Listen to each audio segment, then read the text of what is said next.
And here we are again. I'm Beau Keyte, and you're inside my Shortstops program. Today, I'm going to discuss a major lost opportunity in most transformations, and it involves leader work. Let's get started. Today's insight is titled, How Do the Best Leaders Avoid Being Overstretched?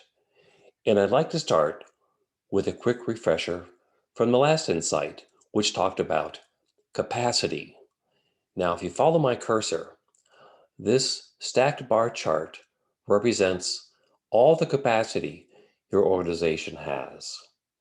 And in that capacity, we use it to do some good work and some other work. Sometimes we call that non-value added. And when we work really hard in a transformation, we actually change our productivity. So we do lots more good work and less of the other work while maintaining the same amount of capacity. Here's the limit. We don't hire more people or purchase more equipment. And that's a great place to be. So how does that lead into today's conversation? Well, we have done a great job over the last 20 years transforming the work of the front line. Pre-transformation on the left is just the same as it was in the last slide.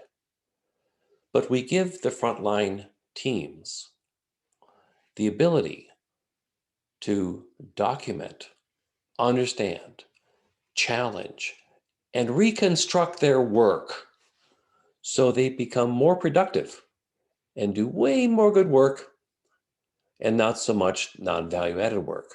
That's a wonderful thing, and I really believe we've done a great job allowing these guys to run down that path at 100 miles an hour.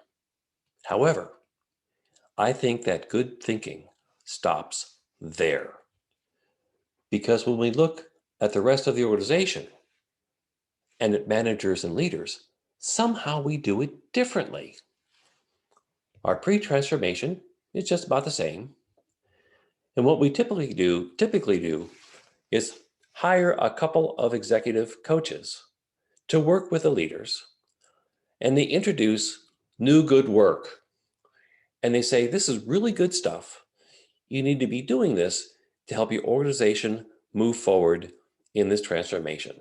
They coach them on it and they leave. The difficulty is that all this new good work is added to everything they once did pre-transformation. They don't challenge the work.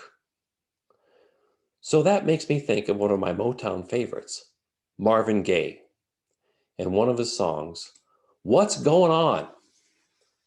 Why is it that the front line gets to challenge their work, but the managers and leaders don't? I think the root cause is a lack of respect.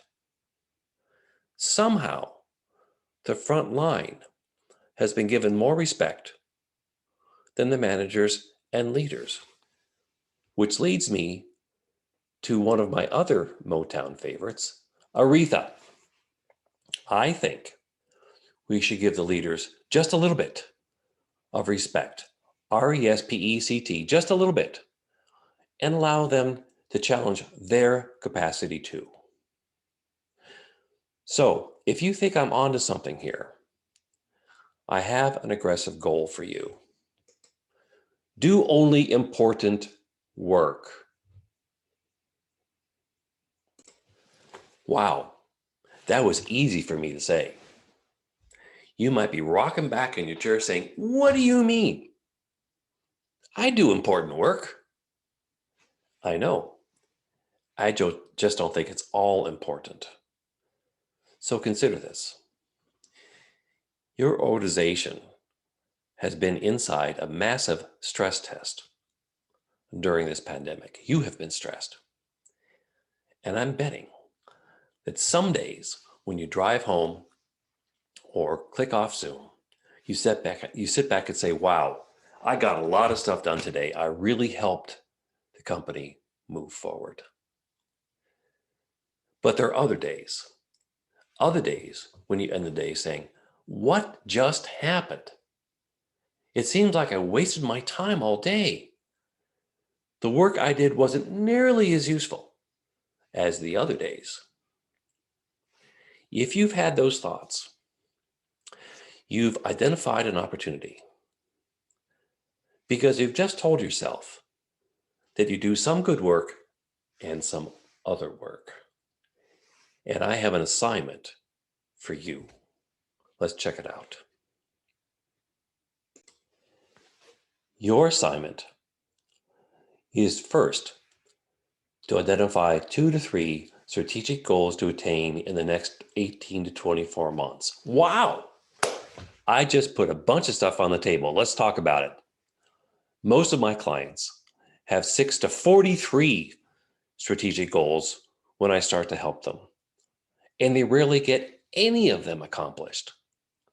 I'd like you to focus on what you can accomplish and put your energy into doing 2 to 3 really, really well. And I'd also like you to do it in 18 to 24 months because I've never believed in 5-year plans and 5-year goals. Anything beyond 24 months are just dreams. Why waste time talking about it? Nail it now. So please think about 18 to 24 months for your strategic goals. Next, I'd like you to document, challenge, and rationalize your existing work with respect to those 2 to 3 strategic goals. Nothing else matters. And I'd like you to talk about it with your peers. Get them thinking about this too. Have everyone starting to rationalize and challenge their work. So in this assignment, here's your first step in terms of dealing with your work. You need a baseline. What do you really do? I don't care what your title is. I don't care what your job description is. I want to know what you really do over the course of a week. What is it? How long does it take?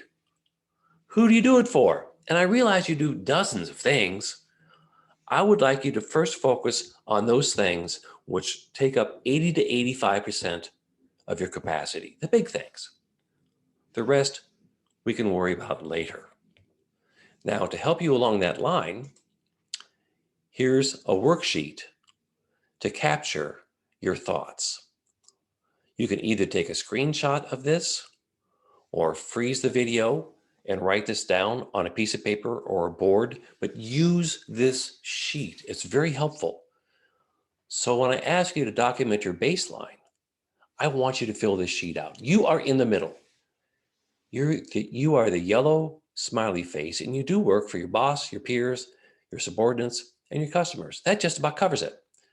So as you document what you do, put it in the right quadrant. That begins your understanding of your work. And now it's time to challenge your work. What should you stop doing? Hey, the front line figured it out. You can figure it out too. A couple of questions that might help you jog some thoughts. What has been well-intentioned but no longer necessary? There's no doubt in my mind, everything on that sheet was once well-intentioned. But hey, these are different times. Maybe some of that stuff doesn't belong there anymore. Or what eats up your time that doesn't help you move forward? I have some examples. I have no doubt that the pandemic has shifted your margins all over the place for your products and services. Are there unprofitable ones that you should just drop and save some time? Or do you have meetings that aren't focused on strategic needs? Is there any other reason to meet other than discussing the 2 to 3 strategic goals and how they're moving forward? That's it. Maybe you have programs of the month that never die. Well, the time has come. Or Maybe you're making decisions that others can make, and you're just adding a bottleneck to the process. And as you think these through, ask yourself, how much capacity can you free up? So, working with a sheet, you can color code or some way other mark and identify those things you'd like to stop doing. This is just an example. And I've shown in 3 quadrants things that you should stop doing that total about 11 hours. Now, when you do this, don't just stop doing them. Treat each one as a pilot. You're not sure what the unintended consequences are of removing this work. So you have to talk about it with the persons involved and run a pilot and check it out. But one way or another, in this example, you could save 11 hours a week. Now, I do have an example of an early adapter. There's an executive vice president of a manufacturing company who listened to me present this information at a workshop, or actually it was a presentation, in a Shingo Institute conference a couple of years ago. I did not know him well. He came up to me afterwards and said, "Beau, that was a really good presentation. You've given me a lot to think about." I said, "Great." About a year later, I was traveling to his town on business, and I called him up. And I said, "You mentioned that you had to think about this, what I had discussed in the presentation. I'd like to stop by and see what you've been up to." And he said, "Sure." So I show up, and he hands me a list of things he stopped doing. Some of them are here. He stopped being the final approval for hiring, wage increases, budgets, capital expenditures, etc. He said, "Listen, my directors do all this work. I trust them to make the decision. Me approving that stuff, I'm just a bottleneck. I should be removing myself from that, and I have." And I said, "Well, that's great. How much time did you save?" He said, 15 hours a week. And man, am I glad I did that. Because about a month after I made these changes, our product line had to make major shifts in a hurry. And I had to put those 15 hours into helping the organization make those changes so we can maintain our market share. Now, you have different work than this guy, but this is an example about how he thought through what to keep and what to stop doing. So, the title of this insight was How Do the Best Leaders Avoid Being Overstretched? And the answer is they work differently. They're at the same pre-transformation as everybody else.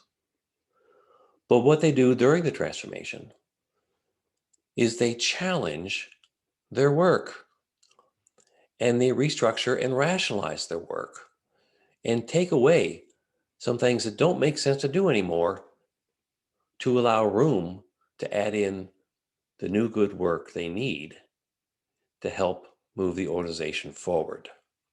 And now the leaders and the front line are both running down this new path at 100 miles an hour. So let's close out this insight.